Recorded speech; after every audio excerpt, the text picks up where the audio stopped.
इस्लामी रंगो रोगन जो बचा हुआ है मौलवी की वजह से, जिसके हाथ टोका टोकी नहीं है, आजादी है, उसके यहाँ जाके देखे सिखों के घर में घुस जाए, जैसे घर में जाएंगे वहां टेबल पे 10 बोतल शराब की सजी हुई रहती है। सिखों के बच्चे जो आर्मी में हैं, जो ट्रेन में सफर करते हैं, वह सबके सामने दिखा करके बैग से शराब की बोतल निकाल के, मैंने दर्जनों बार देखा, निकाला, पिया, उसमें रखा, सारा डब्बा शराब की बदबू से महकता रहता है।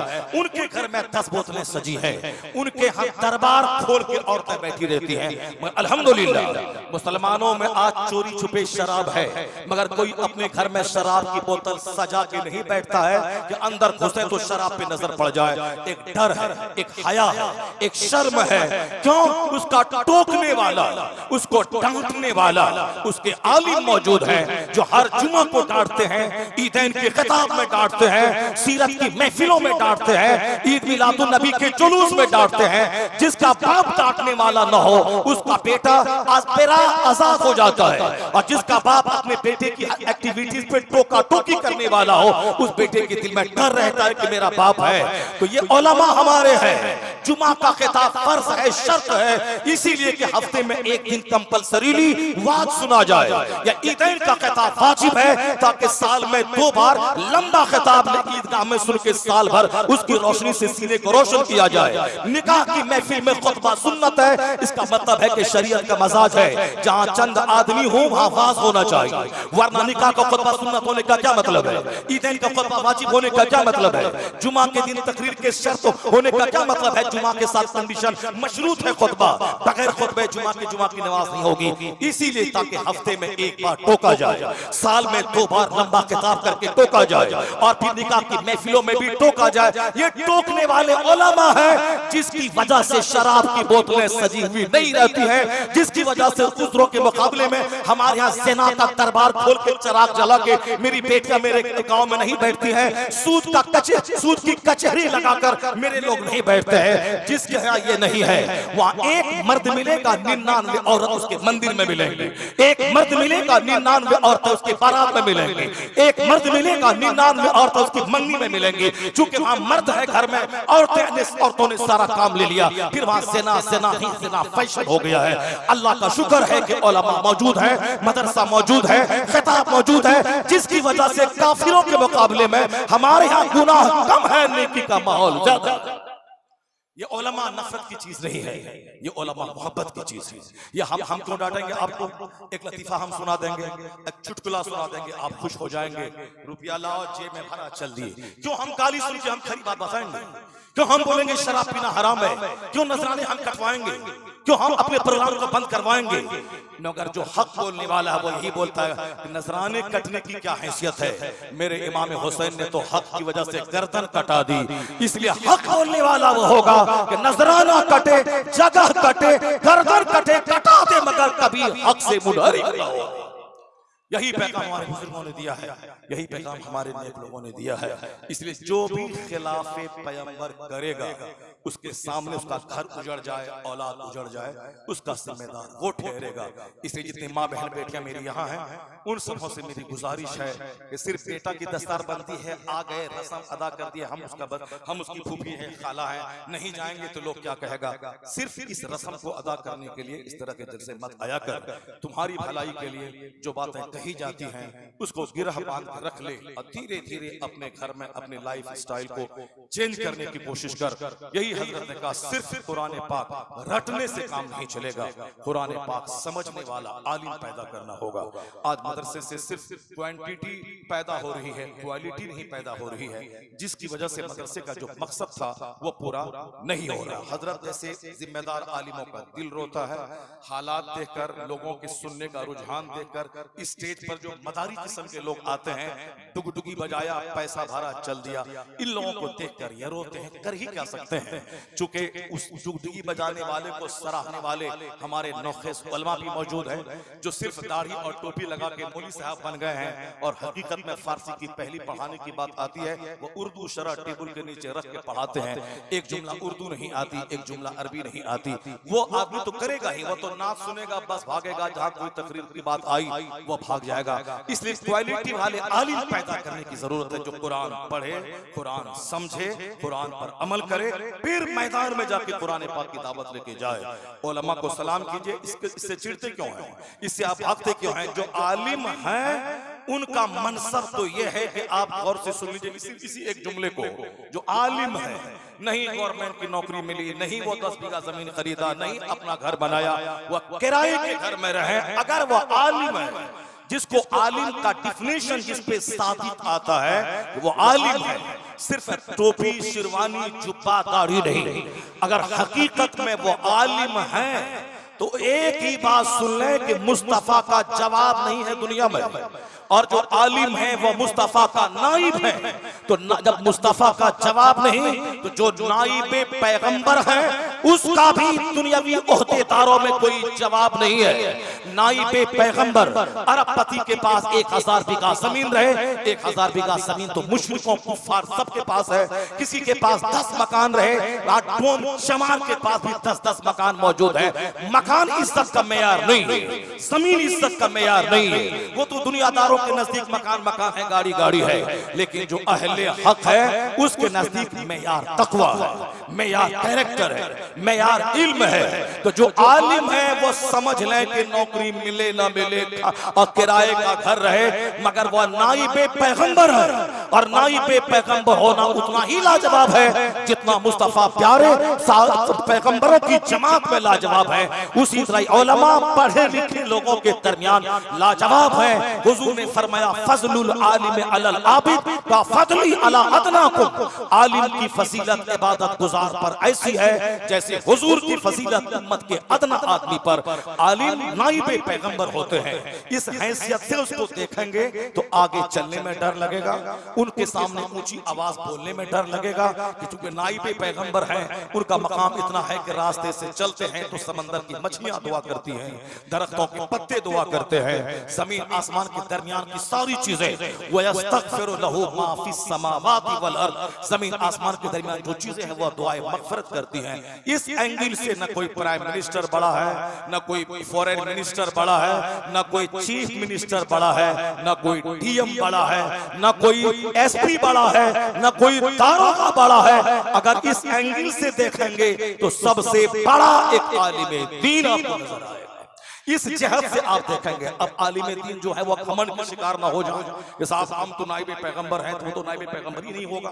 मन क़ाल अना आलिम फहुवा जाहिल, जब नाइबे पैगंबर आप हैं तो आपके किरदार से मुस्तफा की नियामत की झलक होनी चाहिए कि आपको लोग देखें तो खुदा याद आ जाए, आपके पास रहें तो लोगों का सीना संग साफ साफ हो जाए, आपके पास रहें तो लोग सुन्नतों को सीख जाए। ऐसा नहीं कि जो लंगटा और लंगोट पहनने वाला आदमी करता है वही चरवाहा दमार वही काम आप करने लगे और बोले मैं नाइबे पैगंबर हूं, नहीं होगा ऐसा। मन क़रअल कुरान व अमिला बिमा फी, जिसने कुरान पढ़ा उस पर अमल किया, जो आलिम है, धन्य है, मुबारकबादी के मुस्तहिक हैं, वो तो 10 आदमी को बख्शवा के जन्नत नहीं ले जाएंगे। अगर हकीकत में वो बाअमल आलिम दीन है तो अपने खानदान के बेशुमार लोगों को बख्शवा के जन्नत ले जाएंगे। और जो हाफिज कुरान बाअमल है, ऐसा नहीं कि हाफिज बने दाढ़ी कटा लिया चले गए पान बेचने लगे। पान बेचना ऐब की बात नहीं है, आप इसको बुरा मत समझेंगे। मैं तो कहता हूं कि आलिम हाफिज कारी अगर आप बन गए रिज़्क़ के हलाल की तलाश में, अगर आप चाय की दुकान कर लें, पान की दुकान कर लें, या आप जूता चप्पल की दुकान कर लें, कुछ भी कर लें रिज़्क़ के हलाल की तलाश में, हदीस में आया है कि जो शख्स अपने बाल बच्चों को पालने के लिए तंग जगहों पे खड़ा होगा, जलील जगहों पे खड़ा होगा, अल्लाह तबारक व तआला उसके बदले में उसके गुनाहों को मिटा देगा। पसीने की बूंद जो हलाल की तलाश में निकलती है, एक एक बूंद गुनाहों के दाग को मिटा देती है। इसलिए जलील पेशा जलील नहीं होता, अगर इसके हलाल है वो तो हराम के करोड़ों से बेहतर है। जो आदमी गाड़ी पे चलते हैं और झूठ बोल के कमाते हैं, दूसरों की जमीन ठग के कमाते हैं, बिकी हुई जमीन को 10 बार बेचते हैं। वो दलाल जो हरामखोरी करता है, दूसरों की जमीन बार बार बेच के पैसा लेता है, वो हरामखोर 50 करोड़ की कार पे चले, 50 अरब के मकान में रहे और मस्जिद का मौलवी 5000 रुपए में वो सिर्फ वक्त की उजरत लेके नमाज पढ़ाए, उनका 50 खरब इनके 5000 रुपए के बराबर को नहीं पहुंच सकता। बुजुर्गों ने कहा कि हराम का करोड़ों, हलाल का 1 रुपया उस पे भारी होता है। ये इस्लामिक सोच अगर रहेगी तो ना कोई मौलवी बोलेगा कि डीएम बनना अच्छा था, एसपी बनना अच्छा था, मास्टर बनना अच्छा था, दरोगा बनना अच्छा था। अगर ये इस्लामिक सोच रहेगी, वरना हमारे गांव में एक मौलवी था, बोला कि मौलवी लाइन मैंने छोड़ दिया, मौलवी लाइन में फायदा नहीं है, मौलवी लाइन छोड़ दिया। मौलवी लाइन में छोड़ने का मतलब दाढ़ी कटा लिया, टोपी हटा दिया और नमाज छोड़ दिया, मौलवी लाइन हमने छोड़ दिया। क्यों? इसमें ढेर पैसा नहीं है। ऐसे ही ना अहलों के बारे में आया है हदीस में, हजरत से पूछिए कि जिसने जो ना अहल का इल्म ववासिउल इल्म इंद गैर अहलिही का मुक़ल्लिदिल खनाज़ीरी लूलू व ज़हब, यानी ना अहल जो अहल नहीं है इल्म दीन का, इल्म दीन सब्र सिखाता है, इल्म दीन धैर्य सिखाता है, इल्म दीन कनात सिखाता है, इल्म दीन ईज़ाओं पे सब्र सिखाता है, इल्म दीन इस्तिग़ना पे नियाज़ी सिखाता है, इल्म दीन गालियां सुन के गाली का जवाब ना देना सिखाता है। ये है इल्म दीन, ये है आलिम दीन का, आलिम दीन का मकाम। और जहां नहले पे दहला ठोक दे, एक गाली वो दिया या 10 गाली दे दे, वो फाड़ा कसा ये नंगा होके लड़े, ऐसे ही लोग हैं जिन्होंने मदरसे को बदनाम किया, जिन्होंने इल्म दीन को बदनाम किया, जिन्होंने उलमा को रुसवा किया। हिंदुस्तान के प्राइम मिनिस्टर की क्या हैसियत है मुफ्ती मतीउर रहमान साहब के सामने? ये अगर रास्ते से चलते हैं तो जो बड़े बड़े साहिबान जुब्बा और दस्तार हैं, ये इनकी इज्जत पे फख्र और नाज करते हैं कि अल्लाह ने जितना इल्म दिया है, जहां मुझ जैसे बेशुमार उलमा जिस मसले की गुत्थी सुलझाने में साहब वो नाकाम साबित हो जाए, मुस्कुराते हुए एक इशारे में जो गुत्थी को सुलझा दें, उस आलिम दीन का नाम है मुफ्ती मतीउर रहमान साहब। ऐसे लोग हैं। प्रधानमंत्री की क्या हैसियत है, चीफ मिनिस्टर की क्या हैसियत है, जो हैसियत एक आलिम रब्बानी की होती है। वरना हम लोग तो जलील हो गए, रुसवा हो गए। हमारी वजह से मदरसा बदनाम है, हमारी वजह से मोहल्ला बदनाम है। हम सो के रहते हैं, नमाज नहीं पढ़ते। हम साहब मदरसे में रहते हैं तो नमाज पढ़ते हैं, घर गए नमाज छोड़ दिया। मस्जिद में इमामत कर रहे हैं तो नमाज पढ़ रहे हैं, डर के मारे मुतवल्ली भगा न दे, घर आए तो बस सब छोड़ दिया। कलकत्ता का मौलवी मुझसे बोला, इसी कन्हरिया इलाके का, हाँ हजरत आप सही तकरीर करते हैं, हम तो कलकत्ता में रहते हैं तो इमामत की वजह से 5 टाइम नमाज पढ़ लेते हैं, और घर जाते हैं तो बाजार गए सब्जी खरीदने, असर की नमाज छूट जाती है। ये है वो जो 30 साल से इमामत कर रहा है। इसका मतलब है कि सिर्फ एक रस्म है, वरना दिल में अगर इमामत अगर घुस जाए, जिस तरह मुतवल्ली के डर से वह नहा धो के 3 बजे भोर में मस्जिद में जाता था, जगह न छूट जाए, अगर अल्लाह का डर पैदा हो तो अल्लाह के डर से कड़ाके की सर्दी में नहा धो करके वो मस्जिद में नमाज पढ़ने जाएगा। जरूरत है इल्म दीन के मकाम को समझने की, इस तरह के आलिम को पैदा होने की, और आपको भी आलिम के ताल्लुक से जो नजरिया है वो बदलने की। मदरसे में खाना पानी की माफ हो, मदरसे में थोड़ा दाल थोड़ी पतली हो, रोटी थोड़ी सी काली हो जाए, तो बाहर जाने के बाद हमारे लोग चलो मौलाना को खदेड़ के मारेंगे, मदरसा बंद करवाओ, ताला लगा दो, अपना खाता है मुर्गा मुसल्लम और बच्चों को खिलाता है पतली दाल सूखी रोटी। ये हमें सिखाया। गरीब नवाज जो सुल्तानुल हिंद हैं, उनके बारे में मैंने पढ़ा है, वो दिन भर रोजा रखते थे और रात में शाम इफ्तार के टाइम में सूखी हुई रोटी पानी में भिगा करके खा लेते थे। फिर रात भर सजदा है, दिन भर तबलीग इस्लाम है, और फिर क्या है कि दिन भर रोजे से रहते हैं। जिन बुजुर्गों की जिंदगी आप पढ़ रहे हैं, सबों ने सूखी रोटी खाई। सरकार ताजुश शरिया आलिम हाफिज कारी मुफ्ती बनने के बाद तब मिस्र गए थे पढ़ने के लिए। आज हमारे बच्चे बिहार से दिल्ली जाते हैं तो सबसे पहले लाल किला, सबसे पहले कुतुब मीनार, सबसे पहले वो साहब जामा मस्जिद दिल्ली को देखने जाते हैं। ताजुश शरिया हमसे ज्यादा हजरत जानते हैं उनको, चूंकि उन्होंने उनके बचपन को देखा है, उनके जवानी में इल्म दीन के हुसूल के जुनून को देखा है, वो सब इनको मालूम है। आलिम हाफिज कारी सब बनने के बाद मिस्र गए, जहां दरियाए नील हिस्टोरिकल रिवर है, वहां 3 साल तक कंटिन्यू आप रहे, दरियाए नील को देखने नहीं गए। जब वहां से फरागत के 10 साल के बाद जब फख्र अजवर का अवार्ड आपको मिलने वाला था, उस मौके से आप वहां गए तो जब नील के ऊपर से ब्रिज से गुजर रहे थे तो वहां जो पढ़ने वाले आलिम थे उसने कहा हुजूर कहां से गुजर रहे हैं मालूम है? बताइए। कहा दरियाए नील के ब्रिज से गुजर रहे हैं। तब हजरत ने कहा अल्हम्दुलिल्लाह मैं 3 साल यहाँ रहा, उन दिनों में दरियाए नील घूमने नहीं गया, सारा फोकस सिर्फ किताब पे रखा। तो क्या हुआ, अरब और अजम के जितने लाख बच्चे मिस्र में पढ़ते थे उन लाखों बच्चों में मुमताज और डिस्टिंक्ट और मुनफरिद पढ़ के सबों के सामने चमकते नजर आए। जो पढ़ने के जमाने में कपड़ा, पढ़ने के जमाने में जूता, पढ़ने के जमाने में टोपी, पढ़ने के जमाने में साहब मदरसे की तौहीन करने के लिए मदरसे के हासिदों के सामने ले जाके चावल का कीड़ा दिखलाएगा, वो कभी भी एक बाकमाल मुदर्रिस, एक बाकमाल मुकर्रिर, एक बाकमाल मुसन्निफ कभी नहीं बन पाएगा। पढ़ने के जमाने में बच्चों को सिर्फ यही करना है कि आज का सबक याद करना है, बाकी कल आंधी आए कि तूफान आए कि ज़लज़ला आए, वो कल नौकरी मिले ना मिले, इमामत मिले, तदरीस की नौकरी मिले, कुछ नहीं, आज मुझको सबक याद करना है। जिसने जुनून ठान लिया आज हवाई जहाज पे सफर कर रहा है, अमेरिका की बड़ी मस्जिद में इमामत कर रहा है, उसको लोग ढूंढते हैं, वैसे ट्रांसलेटर को 1-1 लाख 2-2 लाख महीना कमा रहे हैं। हजरत हवाई जहाज से उतना सफर करते हैं जितना लालू यादव ने सफर नहीं किया होगा। एक बात मुबालगा आराई के साथ, यानी अब जो आलिम है वो किसी नेता और किसी मिनिस्टर से कम नहीं होते। अल्हम्दुलिल्लाह वो सफर करते हैं, शान बान से रहते हैं, मालदार अरबपति सामने बैठे रहते हैं, चप्पल सीधी करते हैं। ये जो इज्जत है, क्या ये इज्जत इल्म की इज्जत है कि सिर्फ ऐसे ही तालिब इल्मी के जमाने में सिर्फ मटर गश्ती करते रहते और किसी एक किताब को पढ़ाने की सलाहियत नहीं रखते और वो बोलते कि नहीं नहीं इल्म की इज्जत नहीं है। इल्म की इज्जत आज भी है, आज भी उलमा की इज्जत है, मशाइख की इज्जत है। शर्त है कि वो पढ़ने पढ़ाने से रिलेटेड हैं।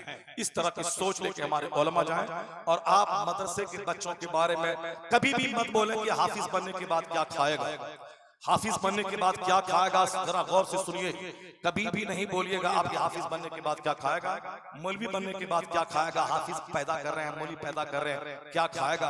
इसी तरह के जुमले आज से 100 साल पहले मुफ्ती अहमद यार खान साहब नईमी रहमतुल्लाह अलैह ने बयान किए हैं। मेरे साथ के जितने बच्चे स्कूल कॉलेज में पढ़ते थे वो सारे के सारे बच्चे दाने दाने को तरस के फैक्ट्री में काम करने वाले बन गए। और उस जमाने में जितने बच्चे मदरसे में पढ़ते थे और जिन लोगों को दुनियादारों ने हकीर समझ के कहा था मदरसे पढ़ने से क्या मिलेगा, वो कहते अल्हम्दुलिल्लाह मेरे साथ मुझको देखो और मेरे साथ के वो सारे उलमा उस जमाने में जो मदरसे में पढ़ते थे और लोग कहते थे पढ़ के क्या करेगा, आज वो आंखें फाड़ के मेरी इज्जत देख ले, मेरा रहना सहना देख ले। और जो उस वक्त मैं स्कूल कॉलेज को सिर्फ रोजी रोटी के लिए इख्तियार किया था वो अपने अहवाल का जायजा ले ले। अल्हम्दुलिल्लाह आज से 40 साल पहले मदरसे में जब मैं पढ़ता था लोग कहते थे ये मौलवी साहब मदरसे में पढ़ के क्या करेगा। लेकिन अल्हम्दुलिल्लाह जब मदरसे में पढ़ने के बाद जब लोगों ने आज देखा तो मेरे गांव के जमींदार लोग जिनका बच्चा 45 साल की उम्र का हो गया, एक टाका कमा के बाप को नहीं दिया बल्कि बाप की जमीन ही बेच बेच कर मकान बना रहा है, बेच बेच कर मकान में पेंट कर रहा है, बेच बेच कर वो पल्सर अपाची खरीद रहा है, बाप की जमीन बेच बेच कर वो सब गाड़ी खरीद रहा है।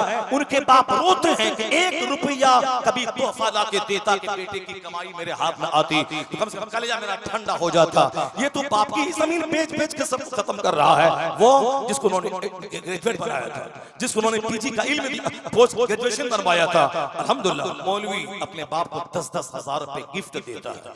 10-10 लाख रुपए जो जिस तरह कमाने वाला है उस तरह बाप के हाथ में तोहफा देता है, माँ के हाथ में देता है। इसलिए मौलवी के बारे में आप कभी भी सोचे मत कि खाएगा क्या। अल्हम्दुलिल्लाह जो दीन की फिक्र रखता है अल्लाह उसकी रोजी का जिम्मेदार और कफील है।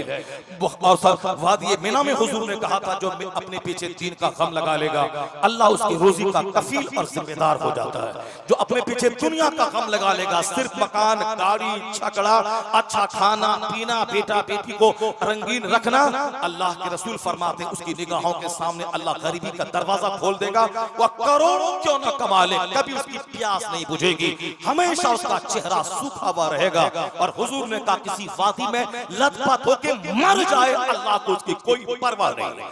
हैरान मारे मारे फिरना, देख ले समाज में जिसने पैसा कमाना, मकान बनाना जिंदगी का मकसद बना, चेहरा सूखा रहता है और फिर एक एक घंटा तक खेत में रहेगा, दो दो घंटे चौक में रहेगा, 10 मिनट लगते हैं नमाज ज़ोहर असर पढ़ने में, 10 मिनट का टाइम वो नहीं लगाएगा, क्योंकि बदन में रिज़्क़ हलाल जाए तब ना उसे नमाज का शौक हो। यहाँ तो रिज़्क़ हराम ने बदन में ख्वाहिशात की आग लगा दी है। हमारे बुजुर्गों ने कहा है कि आज जो 14 साल की लड़कियां ये काफिरों के साथ भाग रही है, ये मेरा जोकर 16 साल का लड़का ये जो काफिरों के साथ भाग के काफिर हो रहा है, काफिर औरतों के साथ क्यों, बदन में आग क्यों लगी? पहले 40-40 साल की उम्र में बच्चों की शादी होती थी, लोग जानते तक नहीं थे कि शादी के बाद क्या होता है। और आज की रिपोर्ट है अमेरिका की कि 9th में जाने से पहले, 9th में जाते जाते 90% लड़के और लड़कियां वो सारा तजर्बा कर चुकी होती हैं जो शादी के बाद शौहर बीवी का तजर्बा होता है। वहां अमेरिका की रिपोर्ट है, आजादी के नाम पे ज़िनाकारी, आजादी के नाम पे शराबनोशी, आजादी के नाम पे बाप की छाती पे चढ़ के मारना और मौलाना को चिढ़ा के मारना। कौन बोलता है माँ बाप को मारना हराम है? कौन बोलता है उसकी ज़बान खींच लेंगे? वो दौड़ा पत्थर लेके बाप को मारने के लिए। मैंने अपनी आंखों के सामने उस मंजर को देखा है। जमीन जमीन, मकान मकान, गाड़ी गाड़ी, बच्चे तबाह हो गए, बच्चे की फिक्र नहीं। अल्लाह की कसम क़यामत के दिन अल्लाह नहीं पूछेगा कि तुमने अपने बच्चों को जमीन क्यों नहीं दिया, तुमने अपने बच्चों को गाड़ी क्यों नहीं दिया, तुमने अपने बच्चों को मकान बना के क्यों नहीं दिया। ये पूछेगा कि तुमने अपने बच्चों को नमाज का हुक्म क्यों नहीं दिया। हुजूर फरमाते हैं मुरू औलादकुम बिस्सलात व हुम अबनाउ सबई सनीन, अपने बच्चों को हुक्म दे नमाज का जब तेरे बच्चे की उम्र 7 साल के हो। और हुजूर ने फरमाया है मा नहला वालिदुन वलदहु मिन नहलिन अफज़ल मिन अदबिन हसन, एक बाप अपनी औलाद को जितना भी गिफ्ट दे दे अच्छा अदब सिखाने से बेहतर कोई गिफ्ट नहीं है। ये 98% बच्चे जो मुसलमानों के सच्चर कमेटी की रिपोर्ट के मुताबिक जो स्कूल कॉलेज में पढ़ते हैं उनके बारे में पहले तबसरा कीजिए। ये बच्चे डीएम बन गए, सूरह फातिहा नहीं आती है। ये बच्चे दारोगा बन गए, नमाज में कितनी फर्ज है, कितने फराइज है उसको मालूम नहीं। ये बच्चे कॉलेज के प्रोफेसर बन गए, इसे सुबहान रब्बियल आला कहना नहीं आता। प्रोफेसर बन के कमाना, डॉक्टर बन के कमाना और मर के जहन्नम चला जाना, इन जहन्नमियों के बारे में आप क्यों नहीं तबसरा करते हैं? आपके पास मैं चंदा के लिए जाता हूं, 10 बात आप मुझको सुनाते हैं। हाफिज पैदा कर रहे हैं, क्या खाएगा क्या कमाएगा। 3% बच्चे मुसलमानों के सिर्फ मदरसे में पढ़ते हैं, अब बाकी 97% बच्चे मुसलमानों के स्कूल में पढ़ते हैं। स्कूल कॉलेज में अक्सर बच्चे न कुरान सही से पढ़ते हैं, न नमाज रोजे हज और ज़कात के फराइज़ और वाजिबात उनको मालूम है। ये बच्चे जो जहन्नम जा रहे हैं डीएम बनने के बाद, इन बच्चों के जन्नत की, इन बच्चों की जन्नत के बारे में आपने क्यों नहीं चर्चा किया? ये मुसलमानों के 98% बच्चे जो जहन्नम जा रहे हैं, जहां पर्दा खत्म, हया खत्म, शर्म खत्म, नमाज खत्म, रोजा खत्म, ज़कात खत्म, हज खत्म, कुरान पाक की तालीम खत्म, सब खत्म है। ये बच्चे 98% बच्चे जो जहन्नम की राह पे चल रहे हैं, कितने दिन तक जिंदा रहेगा? 50 साल कमा के जिसने तुर्की में घर बनाया था, उसी घर में उसकी लाश सड़ गई, मलबे से घर वाले नहीं निकल सके। 25 साल जो कमा के छोटा सा घर बनाया था, वही घर उसकी कब्र में तब्दील हो गया। नहीं सोचते कि आज उनका घर कब्र बना है, कल मेरे घर में सिलसिला आएगा।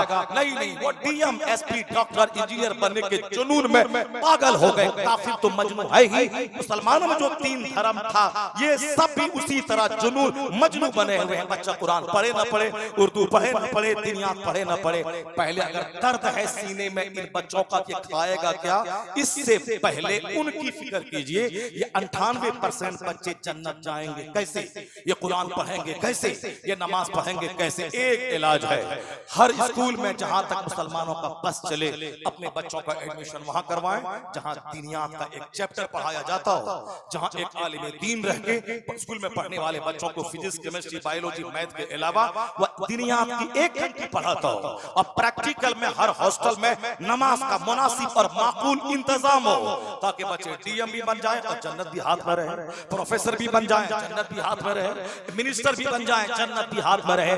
जन्नत गंवा के डीएम बनना, ये तो कौड़ी के 3 है दुनिया में, 70-80 साल, वो तो 1 सेकंड है अल्लाह के नजदीक। और जहां खरबों साल, जहां का एक दिन 50,000 साल का रहना है, उसकी फिक्र कौन करेगी? मदरसे के बच्चों के लिए पेट में दर्द होता है, ये खाएगा क्या?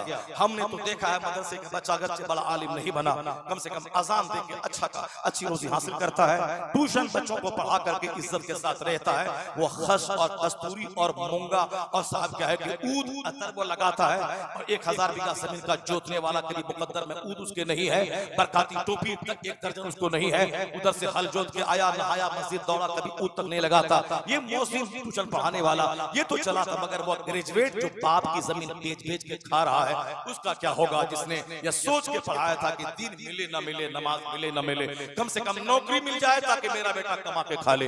इस सोच को खत्म करना पड़ेगा। इसलिए पहले स्कूल के बच्चों के बारे में सोचिए, फिर मदरसे के बारे में बोलिएगा।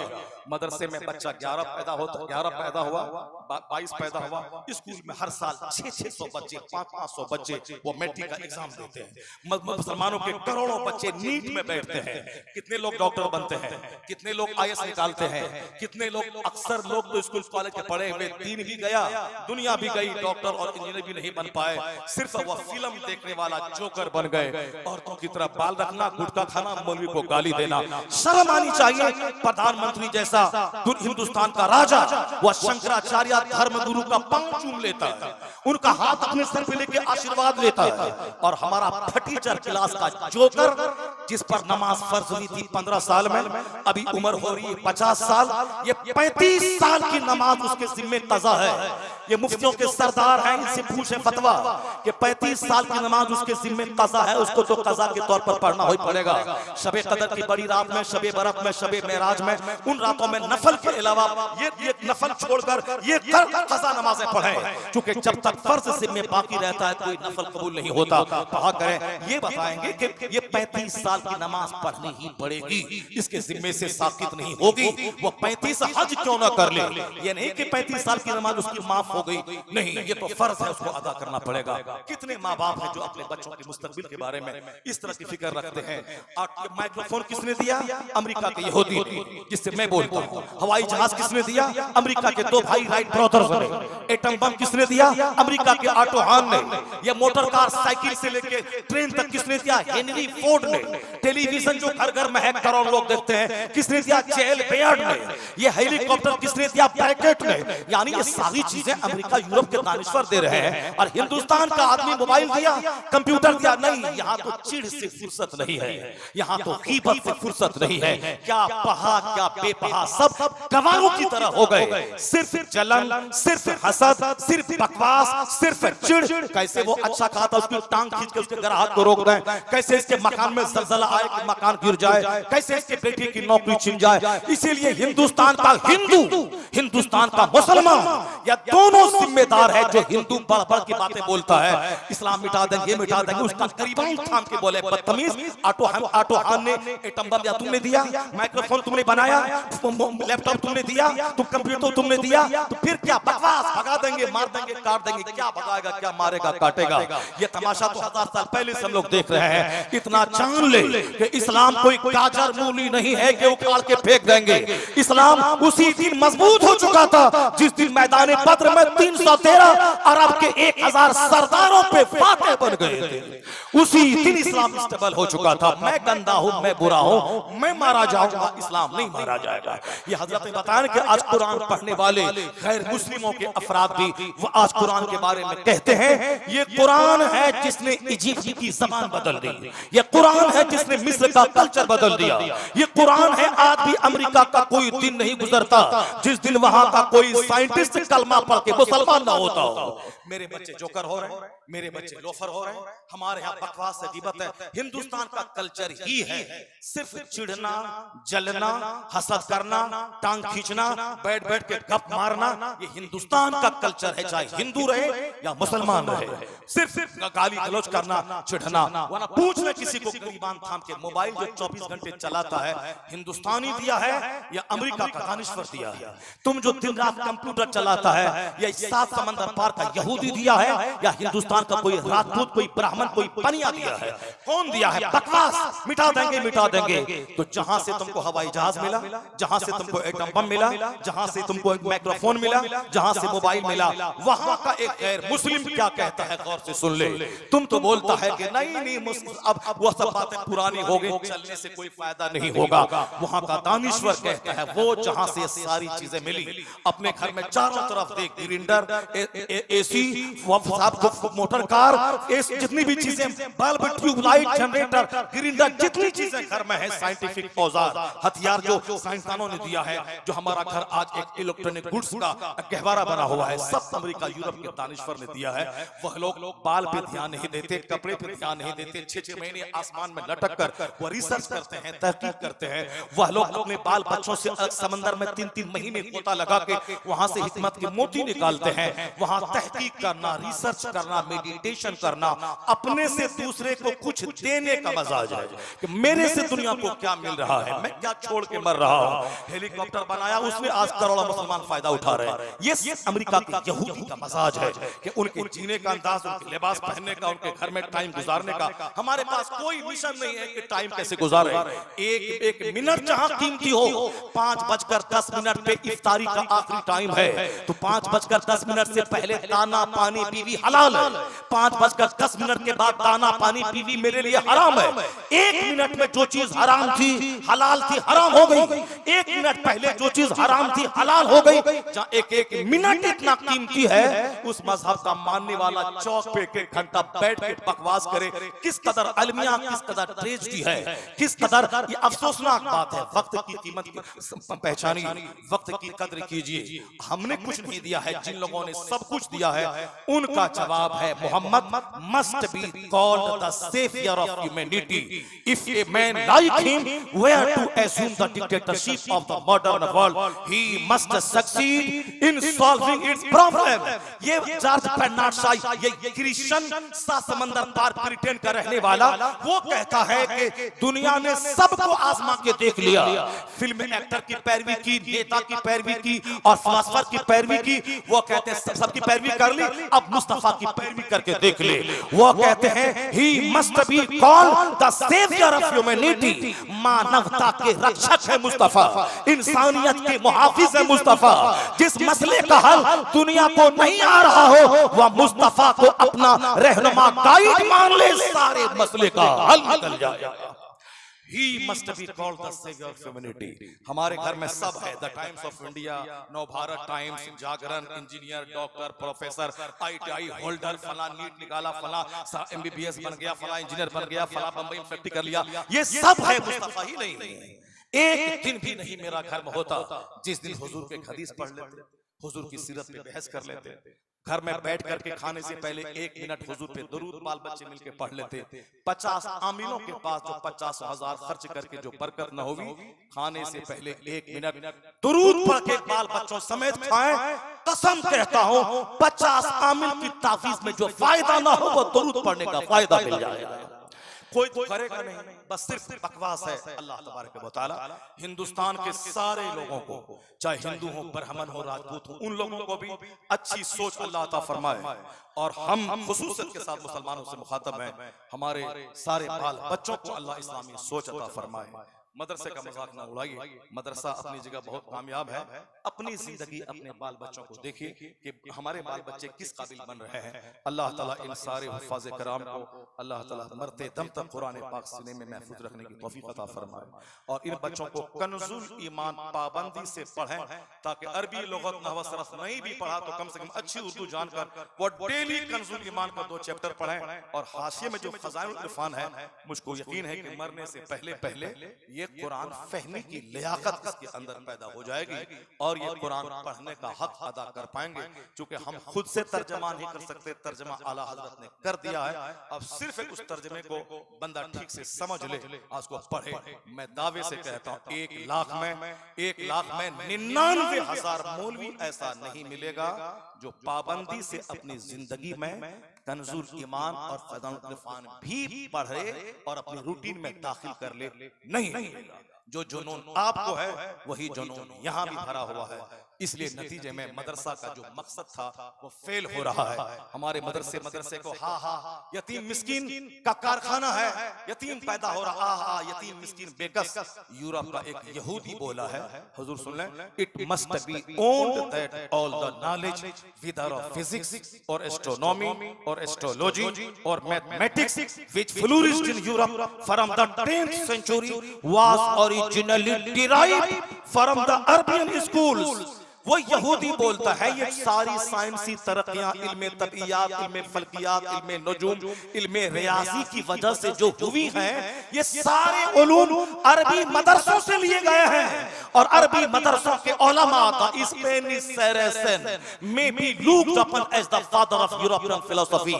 जॉन डेवनपोर्ट कहते हैं अरबी मदरसे के उलमा यूरोप की साइंस के बाप कहे जाने के मुस्तहिक। अल्लाह आखिरी बात उस यहूदी ने कह दी। और हमारे बच्चे क्या बोलते हैं, मौलाना बनने से क्या होगा, मौलवी बनने से क्या होगा। बहुत सारे बच्चे तो अच्छी गांव के हाफिज बने, दाढ़ी मूंड के उन्होंने दूसरी दुकान कर ली। उसको कहिए कि दाढ़ी मूंडने से क्या मिला, अरबपति बन गए, खरबपति बन गए। अमिताभ बच्चन का दोस्त हीरो बन के फिल्म में काम करके 1 करोड़ रुपए कमाने वाला बन गए। जीरो का जीरो है। कम से कम हाफिज ही रहते, मदरसे में बच्चे को पढ़ाते, दाढ़ी रहती, नमाज सलामत रहती, इस्लामी लिबास रहता। अब मर जाते, दुनिया में तो सोने का मकान भी बना लो तभी तो 2 गज जमीन में जाना ही है। तो कम से कम इतना तो होता कि नमाज और सुन्नत बचा के दुनिया से चले जाते। बोलो ना सुभान अल्लाह, और जोर से बोलो सुभान अल्लाह। बरेली में शादी में नाचते नाचते वो आदमी मर गया नाच में, जो बात मैंने शुरू की थी।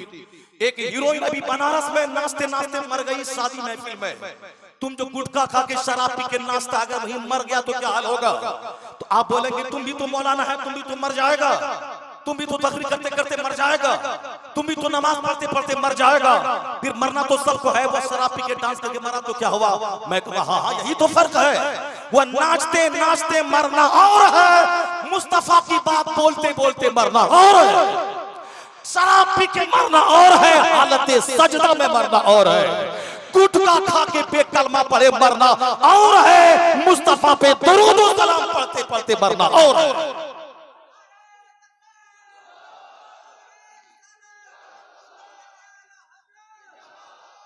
अभी तो 3 घंटे आपका मैं टाइम ले लेता, मगर मेरा मदरसा है और हमारे खतीब हैं और हजरत से माजरत है कि मैंने आपके सामने लंबी गुफ्तगू मैंने कर दी। हजरत से माजरत है, इसलिए और भी बहुत सारी बातें हैं कंप्यूटर में जो मैं कह सकता हूँ। मेरे नेट में बहुत सारी तस्वीरें पड़ी हुई हैं, कहाँ क्या बोल दूंगा फिर दोबारा जिंदगी में रिपीट नहीं करेंगे वो बात। ऐसा आप लोग सुने, बहुत सारे नौजवान का फोन आता है कि मैं दाढ़ी रख रहा हूँ, मैं नमाज पढ़ रहा हूँ, मैं ट्रक का ड्राइवर हूँ, मैं गाना सुन के मैं छोड़ के मैं नात और तकरीर सुन रहा हूँ। बेशुमार फोन आते हैं, ये फोन बाहर के आते हैं, अपने इलाके का फोन कम आता है। यही वो जुमला है जो ख्वाजा मुजफ्फर साहब ने कहा था बीमारी के दिनों में कि अमेरिका से फोन आ रहे हैं कि हुजूर कैसे हैं, रूस से फोन आते हैं हुजूर कैसे हैं, मगर सीमांचल से कोई फोन नहीं आता है कि हुजूर कैसे।